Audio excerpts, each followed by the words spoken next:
Welcome to the Nation. Good afternoon. I'm Tamina Kausji, and today I have the pleasure of hosting Dr. Thai, who is the CEO of Global Peace Foundation Malaysia, speaking about a very pertinent clean water issue. Welcome to studio, Dr. Thai. Thank you. Thank you. All right, how are you today? I'm good. Thank you for having me here. Absolutely. It's Panama TV's pleasure. Now, before we get started off with the good work that Global Peace Foundation Malaysia has been doing, I'd like you to start off by telling us about the foundation itself, sir. Sure. Well, the Global Peace Foundation is an international peace organization. We have 16 chapters from around the world, and Malaysia is one of the chapter.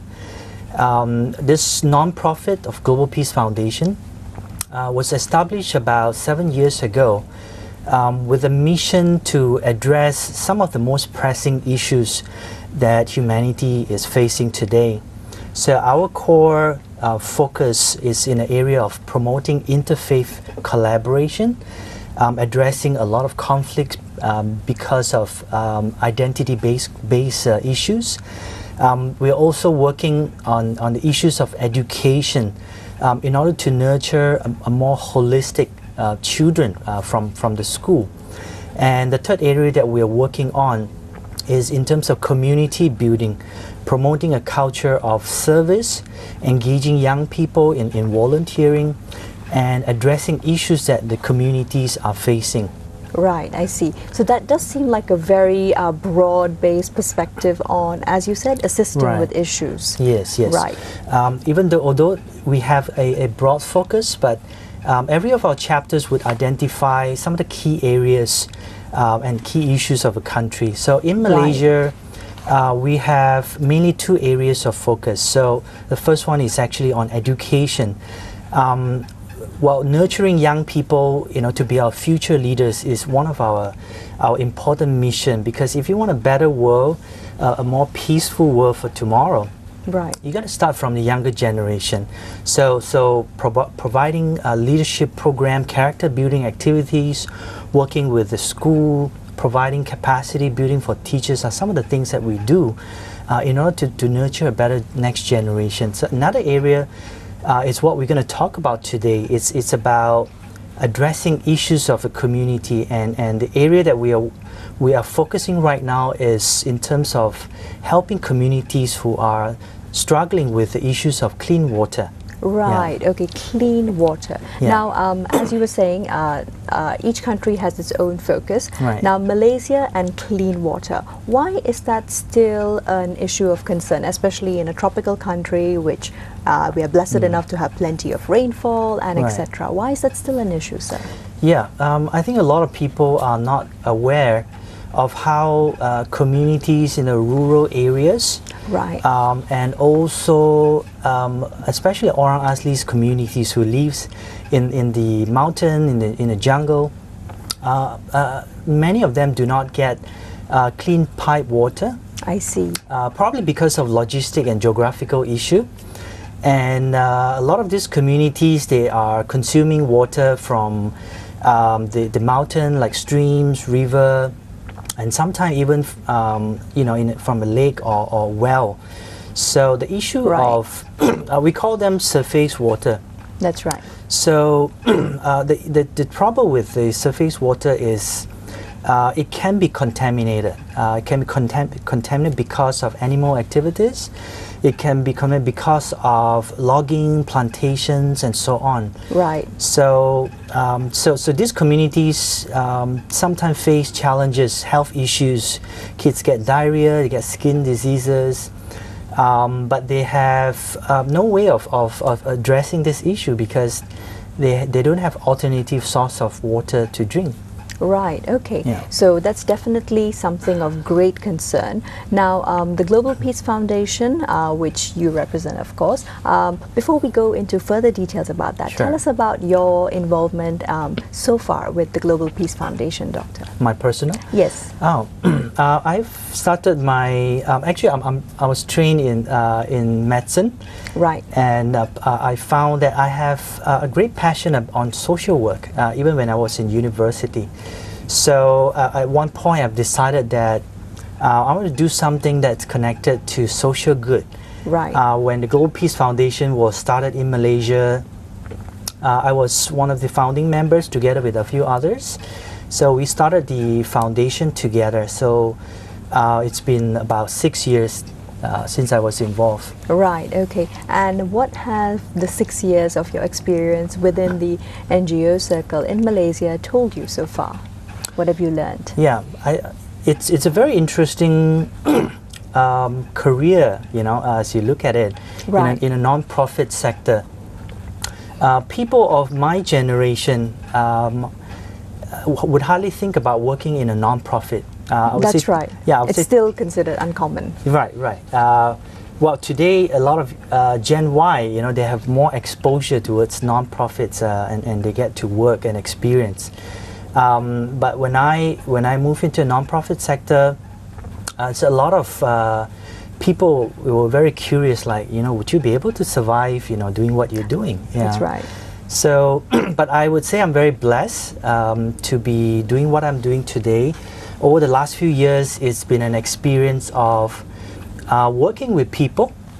It's been an experience of understanding the needs of a society, developing an empathy and creating ideas of how we can solve problems, social issues, how we can better nurture the next generation. So there's a lot of learning in the process, and because this is my passion, I never felt like this is a work. You know, I just felt like this is my life mission, and I'm very happy that I could make a difference every day. Okay, that's lovely. I mean, a mission to really better the lives of others. Right. Now, in the work that the Global Peace Foundation Malaysia has done, what about it pointed you towards working for this Waterful campaign? Right. Well, the idea of this campaign was started in 2010. A colleague of mine, his name is Nicholas, he's especially passionate about addressing issues of water. Right. So he started to do a lot of research. A lot of, I mean, as usually we don't think water is an issue in Malaysia. We would think that maybe Africa or Cambodia. That's right. Perceptually, I think it's very low on the awareness level. Yeah, yeah.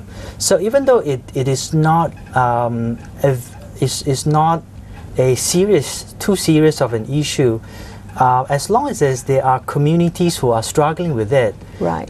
We felt that we gotta solve this issue. Personally, I've been to a community in Sabah. It's just about 90 minutes from KK. Okay. But because of its geographical location, it's very difficult to get in. We need four-wheel drive and all that.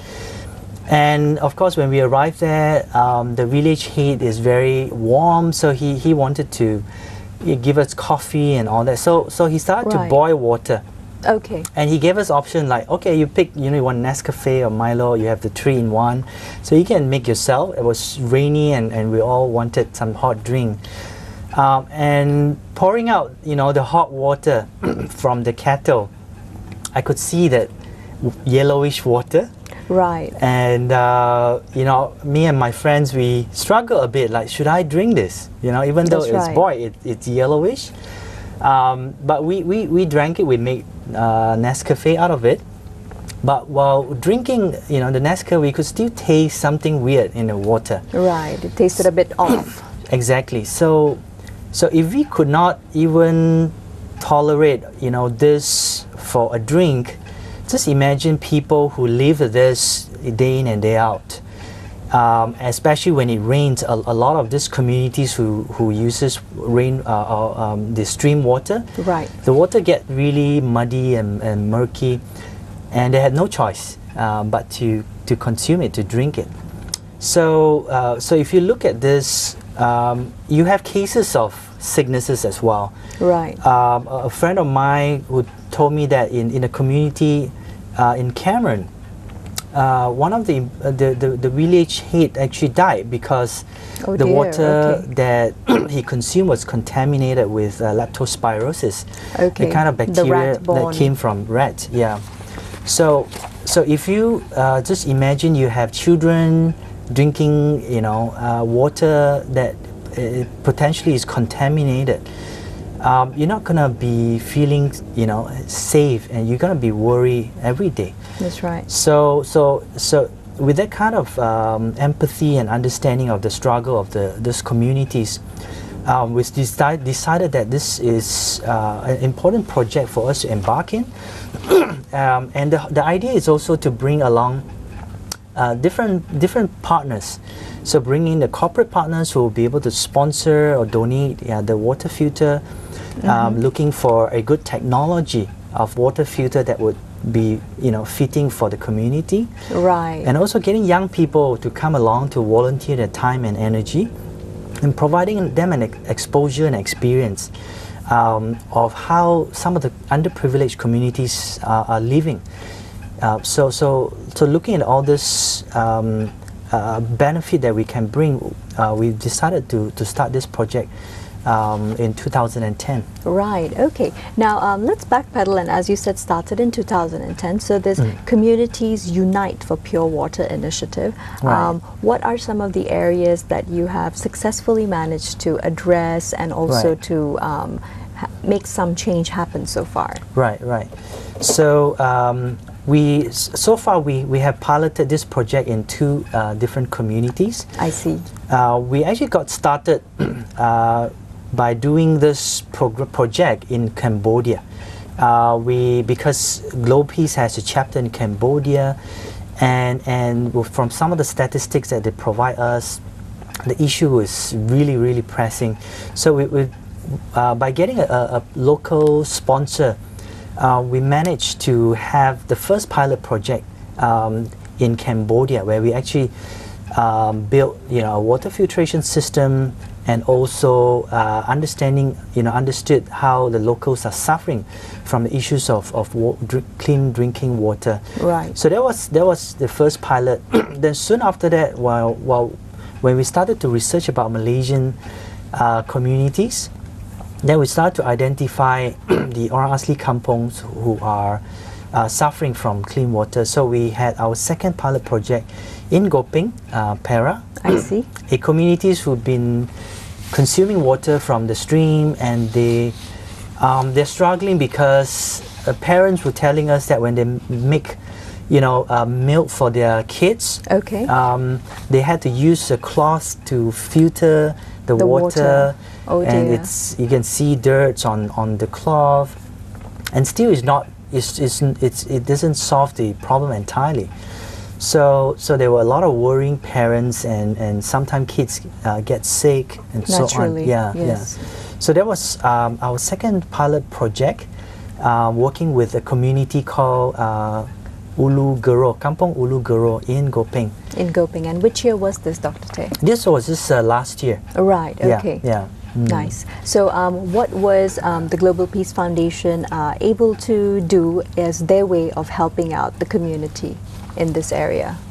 Can you say again? What was the Global Peace Foundation able to do to help this community last year? So what we did was, at first we went there to recce the situation, talking to the local communities, the village head, understanding the seriousness of the issue. Then secondly, of course, is to look at the technical side. Okay, they've got a need for clean water. Right. But where do you want to put the filter?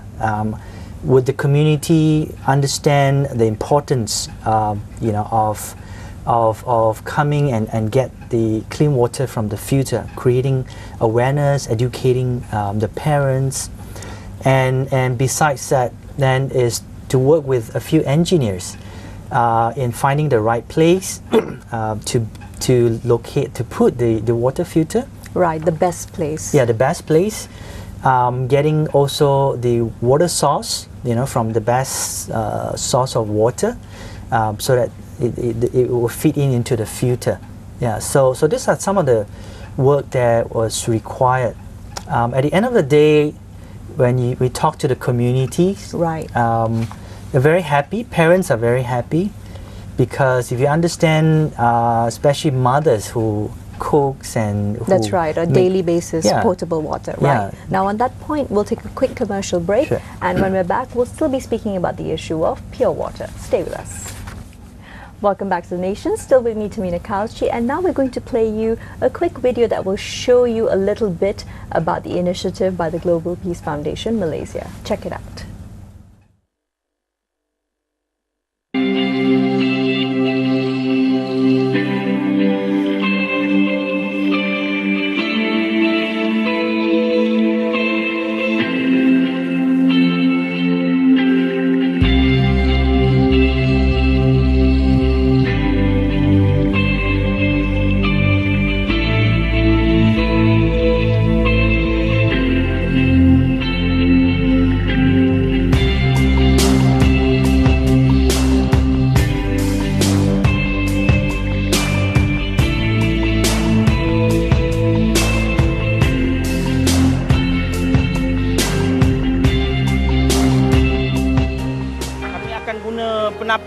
Penapis T tu kan. Kami gunakan penapis kecil tu, penapis T tu. Itu yang kami gunalah untuk air minum lah. Tapi kalau untuk air yang kami guna untuk membasuh apa semua, kami tak guna penapis. Untuk kanak-kanak kecil apa semua untuk buat susu kan. Kami gunakan penapis double lah, kami double. Tapi memang betul lah dia punya air tu memang kalau kita tengok dekat penapis tu dia ada macam gelodak kuning macam itu. Selalunya mereka tanya pergi ke klinik lah cek tu, lepas tu doktor tanya macam mana situasi air. Orang cakap air tu begini airnya kotor, so doktor cakap kena rebus dulu, tapih dulu air tu baru rebus, betul-betul masak baru boleh diminum.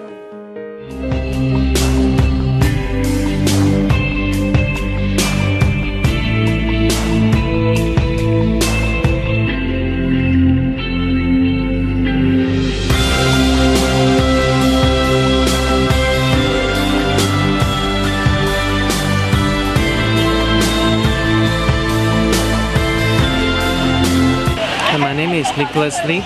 I'm the Project Director of Community Unite for Pure Water. Today we are here to install the first AMF system here to provide clean water to the community. This village is just a starting point. Our goal is to provide the whole entire Malaysia community to have access of clean water.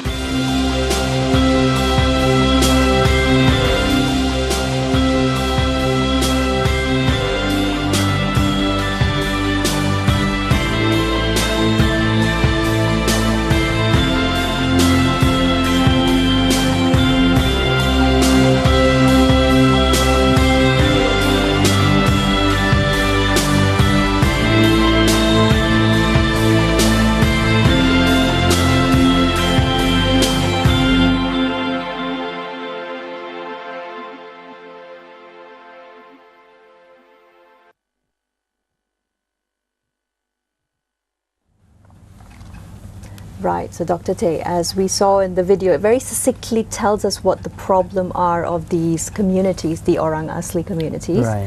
Now, basically moving on from there, tell us a little bit, anything more that you can about that video before we move on into your collaboration with Laneige. Sure. Well, that video is the pilot project that we did in Gopeng, Perak. That's right. In Orang Asli community. As you saw the interview when we spoke to them, you could sense that there's a worry about the health of the children, and whether anyone will get very sick. That's right. So of course they do not have many other options when their only water source is the streams that are coming down from the community. And as I mentioned, when it rains, the water, if you look at the water, you wouldn't think that this is something that you can drink, but for a community like this, they have no other options. The only filter that they could afford is cloth, or the filter they use for tea and so on. So it took us about 2 months to understand the local plight, We didn't want to do something that the communities would not need. We would only go to communities that express their struggles on the water quality. Yeah. So it took us 2 months to talk to them, to educate the communities, to get agreement from the community. Right. Okay. Then finally, we could provide a filter, and to build a filter, it also requires some process. You need to lay a groundwork of cement so that you can put the filter there. You need some piping work. So we managed to engage a group of young volunteers. Many of them are university students. Right. To volunteer the one day to be there, not just helping to fix the filter, but also to talk to the communities, have some program with the children. So this offer a great learning experience for young people, to know that there's so much that need to be done, and that they can do something for communities like this. That's right. And the community engagement aspect is also something I must commend GPF upon. What was the reception like from the villagers, the Orang Asli in Gopeng? Right. So the key here is that you need to create conversation with them. Right. And the conversation should not be, here we are, we're going to provide you with a filter and your life will change. This will not work. The conversation should be, tell us what are some of your difficulties and needs, Right. Practical issues. Yeah. How happy are you with your water? How worried are you with your water? Is there any cases of sickness and so on? So by engaging them to talk about their needs, their challenges, naturally they would tell you, how much they actually need solutions to their water. So you get buy-in when people want it themselves. It's not that we want to give this to you, but they are telling us that they need better water. So when you do that, naturally you get better response, better buy-in.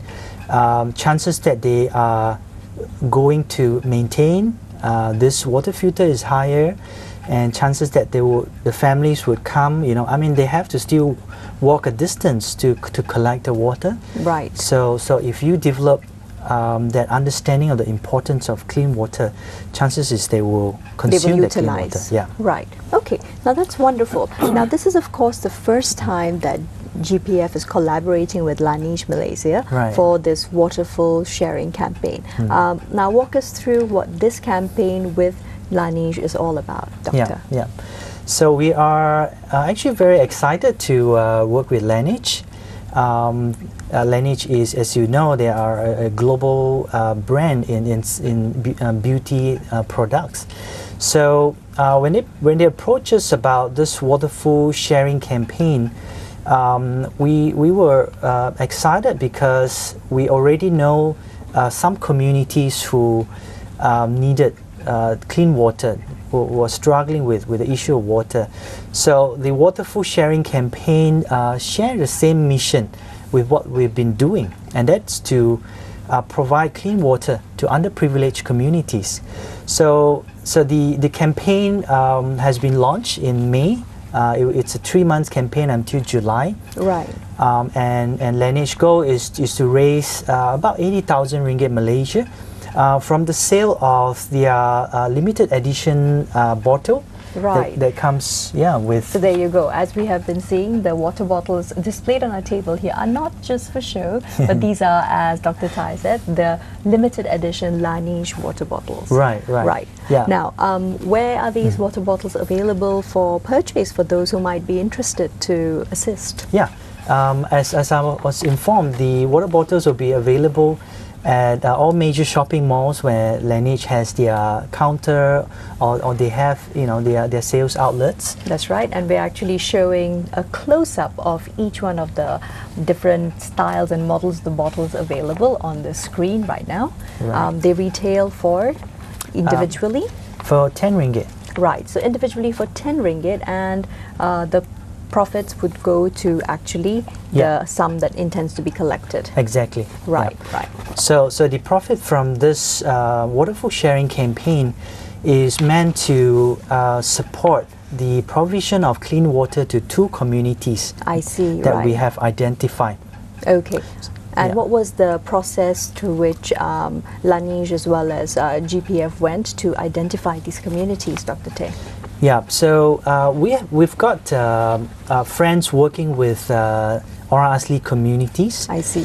and through them, and we get to know these 2 communities who are more desperate in terms of getting clean water. Right. So one of them is located in Pahang. It's actually in East Coast. I see. It's a kampong called Kampong Binjai, and the other one is in Gopeng. Right. Actually, it's not very far from our first pilot project in Gopeng. I see. Right. Yeah. Okay. Now, these kampungs, individually, how many residents do they have actually? So the one in Pahang, Kampong Binjai, it's a smaller community. They have Right. about 150 people living together. The community is if you are there, if you walk around, you would know that they're less developed than many other Orang Asli kampung. Looking at the way how they build their house and the infrastructure they have is so minimal. Right. Very basic. Yes, exactly. I see. They don't even they don't have electricity, and they don't have pipe water, and they don't have a running water nearby. So the water that they are consuming right now is from wells that they dig themselves, I see. and they would also shower in a stagnant pond. Right. So this is a community that we were just very worried just looking at how they live. Some of the kids, you could see them developing white patches on the skin. Right. Skin allergies and Yeah. diseases. And if you talk to the adults, they would say occasionally kids will get sick. Of course, maybe to them they're used to that, but in long term, you don't know what might happen to their health. Yes, the immune system especially. Exactly. So that is Kampong Binjai. They are crying out for clean water Right. because the wells that they dug would not last very long. Right. Especially when they dig a well, after a few weeks, the water, which at first is very clean, will become very muddy. Right. Just because it eventually mixes with groundwater. Exactly. I see. Right. Then they have to dig another one, and another one. And recently, they dug a well in a nearby palm oil plantation. I see. So so far the water is clean, but they are quite worried about pollution or contamination from the palm oil itself, because Right, a lot I of see. this plantation uses fertilizers or maybe pesticides. Very true. Now, Yeah. on that point, we'll take a quick commercial break. Sure. And when we're back, we'll still be discussing the issue of water access for the Orang Aslis. Stay with us. Welcome back to The Nation, still with me, Tamina Kauji, and Dr. Tay. So, Dr. Tay, as you were saying, now the issue with having any water outlets in palm oil plantations would include? Well, the possibility that it can be contaminated or polluted by chemicals from the plantation is high. Right. Because usually plantations, you might use fertilizers or pesticides. True. So this community, Kampong Binjai in Pahang, while they're drinking the water, and because it's clear, it doesn't look polluted. Deep inside their heart, they are questioning as well whether this is safe enough to drink. Right. It's not just the color of the water, Exactly. but the chemical content. Exactly. Right. Yeah. Okay. So a lot of time, if you look at the water, it can be very deceiving. Just to look, clear water doesn't mean it's clean. It can have bacteria, you know, it can have chemicals and so on. Very true. Yeah. And the other issue is that, of course, the orang asli need not just potable water, but water that they can safely consume for drinking, for cooking, for eating. Yes. Right. Yes. Now, moving along, so this is how the orang asli in these areas currently get their water. Now, what will change once GPF's collaboration with Laneige comes into effect? Right, right. So this collaboration is meant to raise enough fund to purchase the water filtration system. Right. We have been scouting for different types of water filtration system the last few years, and thankfully we found one filtration system that is being invented locally. Okay, and meanwhile, first let's just cut to some slides that you're actually playing on the screen. Sure. Would you mind telling us a little bit about this, Dr. Yeah, Tay? yeah. So if you look at those pictures, those are houses of the orang asli. I would say majority of them are living in wooden houses, and some houses are so simple that you wouldn't just imagine that it's for human being. Right. Yeah. Okay, so basically these are the living conditions, especially of those in the areas targeted by Global Peace Foundation as well as Laneige. Yeah, yeah, and these are, I believe this is in the, this is the one in Gopeng. Right. Yeah. So this is the one with roughly 150 residents around. Yeah, the one in Gopeng has a slightly bigger population. They have about 300. Right. And this is a picture of our pilot project. If you look at the installation of the filter, it's not just as simple as bringing a filter and put it there. You need to do a lot of groundwork. That's right. Yeah, the piping, the cement work. The foundation needs to be laid. Exactly. The site needs to be chosen. Exactly. And you want to make sure that you build a fence around it, because you're talking about drinking water. So you want to avoid other people that can spoil it. Right. Yeah, or even animals that may come, and exactly, invade the space. Exactly. Right. Yeah. So all of these considerations, of course, are worked upon by your team of experts. Now, getting back to what you were saying, Dr. Tay, the filtration system. So what was the filtration system which GPF and Laneige decided upon? Right, right. So from the project that we did in Gopeng last year, we found this water filtration system that is, number one, cost effective. Okay. Because you don't want to install a very expensive water filtration for a small community. It's not going to be cost effective.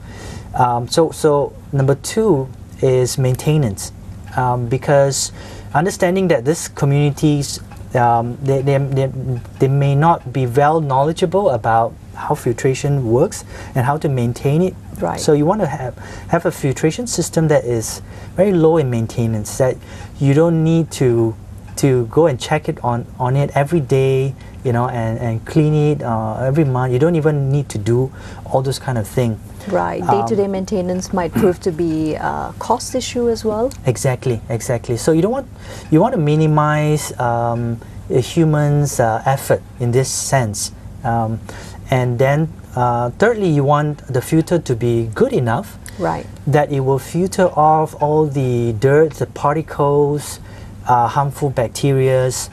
All in one. Yeah, all in one. So we found this water filtration system designed by a local company called Reviva. Okay. And it is called the Automatic Membrane Filtration System, in short AMF. So the good thing about the AMF system is that it has a membrane that does the job, and the membrane is so good because the pores size of the membrane is so small that all the particles, the dirt, and the bacteria will not pass through it. So basically it would not be visible to the naked eye. Yes. Right. Okay, excellent. And secondly, the membrane can last pretty long, and it's easy to maintain. Right. Yeah. Okay. So I'll just pull out this drawing of the filter. That's right. Okay. So Dr. Tay actually has a sample drawing of what the Aviva filtration system looks like. Yeah. So I'm not an engineer, All right. but I'll be able to explain very briefly about how this works. So Right. If you could just hold it up a little bit Sure. so Yeah. that Yeah. it might be a bit more visible. yeah. So There if you you look go. at this design, That's right. there's actually two parts of it. The lower portion of the filter actually contains all the membrane inside, and Right. the membrane looks like a spaghetti. Okay. So they are. It is long and long and tiny inside. right. I see. And the case, the entire case is transparent.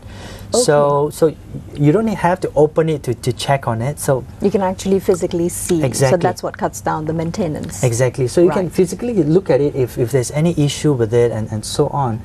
So the water source will actually come in from the bottom, and with some pressure, the water is pushed through the membrane. Right. That's how the membrane water is being pushed through it, and then the clean water will be accumulated on top of it, and there's a pipe that connects it to the storage system. I see. Yeah. Right. So the the most important feature, that the reason why we pick up this filtration system, is that it has a built-in automatic backwash system. If you have used any filter at home, you would know that there are filters that you need to clean. You know, That's open right. out, you need to wash it. They get all that built up inside them. Right. Exactly.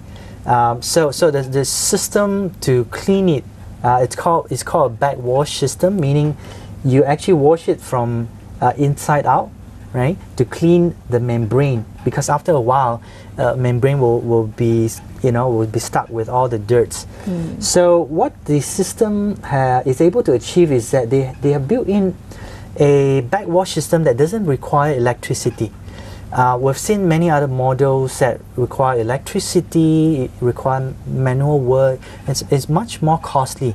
So this system does give us what we need, because when the membrane is dirty to a certain extent, it will detect it by itself, because the pressure between the inside and outside is different.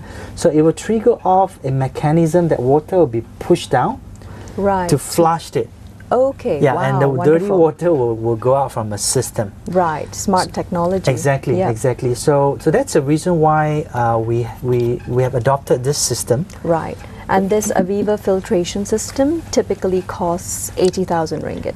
No, one piece of it will be over 20,000, Okay, right. and that is excluding other accessories that you need to have, like the water tank, Okay.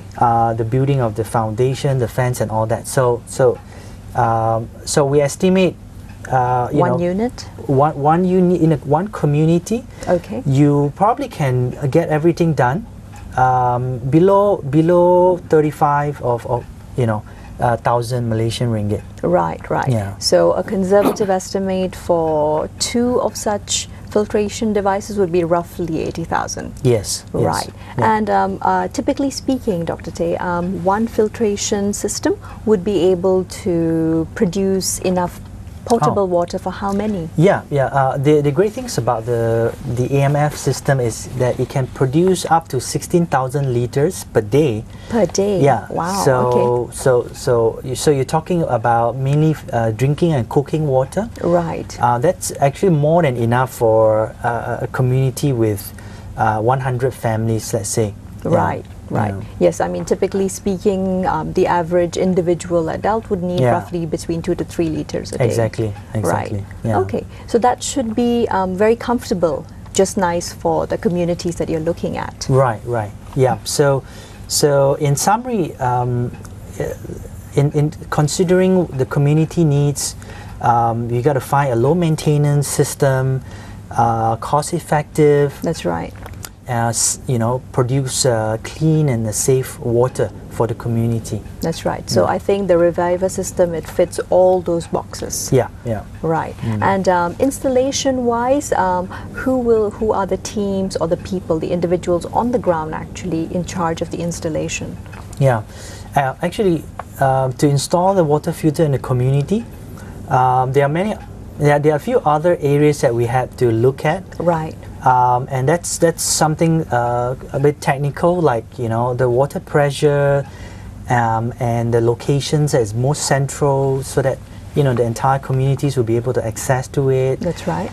So we would have discussion with the technical team of the water filtration company, consulting their engineers about how does the pipe run, and how do you create a better pressure of incoming water, and getting the right size of water tank, so after filtering you store it for the Right. consumption of the community. Exactly. So because it's so there will always be a tank on standby at the side. Definitely. Right. In the Gopeng community, we actually had two water tank. I see. One is before filtering. Okay. So if you're worried that the water source is not very constant, then you better store it before it's Okay. filtered. Right. Then after filter, you store it again for the community's consumption. I see. Yeah. So the whole process involved a lot of collaboration. Naturally, I Yeah. can see that it is. It's complex, but at the same time workable. Yeah, Right. yeah. Okay. So let's take a quick commercial break. Meanwhile, and we'll be back after this shortly. Still with me, Tamina Kausji and Dr. Tay. So, Dr. Tay, as you were saying now, the projects have been processed, they've been researched. Now, what is the stage of progress so far? Right. So as I mentioned earlier, we are targeting two communities. That's right. For providing them with the clean water. So we have one in Pahang, Kampung Binjai, and the other one is in Gopeng, Kampung Ulu Geruntum. Right. So what we have done so far is we have visited both communities a couple of times, spoke to the head of the community. That's important because we want to make sure that the head of the community understood what we're trying to do, and that we are there to address that issue. And we have also met up with the communities in Kampung Ulu Geruntum in Gopeng. Basically, talking to them, as I mentioned, having that conversation to understand what are their plights and how they want to improve their water. Right. So we have also collected water sample from both communities. Okay. And that's very important because the water filtration system would work with certain kind of water. So this result of water test, was passed to Reviva, the company who designed the water filter. I see. So that they are sure that this is the right filter to use, and there's no other issues with the water. So at this point we are discussing with the communities about the location of the water filtration system. Right. The most And- convenient location. Yeah, the most convenient. That's important because, for example, in Kampung Binjai, Right. the communities doesn't live together in one place. Right, it's They're scattered. scattered. I Yeah, see, they have 3 different clusters, and if you walk between these clusters, is like 15 minutes. Oh wow. Distance. Okay. Yeah. That's considerable, especially with water to carry. Exactly, and a lot of time, it's a woman who carries this water. That's right? true, Yeah. yes. So you want to consider the location well, so that they would not think that it's too much of an effort Right. to collect this water. So and there are some other technical issues of how do you bring the water up from the well Okay. and create enough pressures and all that. So we are in a process of addressing some of this issue. And moving forward, once these issues are being addressed, we are going to install the filter, doing groundwork, install it in June and July. Right, in Yeah. June and July itself. Right. So that will also be in conjunction with the water bottle sale campaign conducted by Laneige. Yeah, Right. yeah. So the Waterful sharing campaign by Laneige, it's for 3 months from May to end of July. So anyone can purchase this water bank limited edition water bottles, For 10 ringgit, if you actually purchase any of the water bank products, or 40 ringgit without the purchase of the water bank products. Right, just as a sort of a small gesture, a number towards the figure. Yes. So the fundraise will go into these two communities in the purchase of the water filtration system and other accessories that is needed, like the water tank, the building of the foundation, the fence, and so on. Right. Okay. So that sounds like a very, I would say, an ambitious as well as a good-hearted initiative. Now, what is it that the Global Peace Foundation Malaysia hopes to inculcate through these current efforts with the Waterful campaign? Right. As I mentioned earlier, the Global Peace Foundation is here to promote values, the values of being compassionate, values of being able to live for others, and values of also developing empathy. Right. So we look at this project as not just helping these two communities, but to also create awareness. I think generally Malaysians are very generous at heart. Right. So bringing this awareness that there are people in Malaysia who are still struggling every day of finding clean water to drink and to cook. I think it's a very important steps because if everybody just donate a little bit. Right.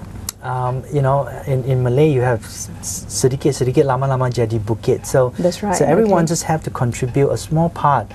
And you'll be amazed at how much difference we can make in other people's life. That's right.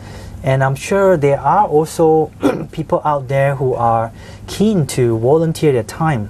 Right, yes, exactly. Yeah, so if you're one of them, you want to volunteer your time, your effort, you could contact us from our website, Global Peace Foundation Malaysia, or talk to us on our Facebook. Right.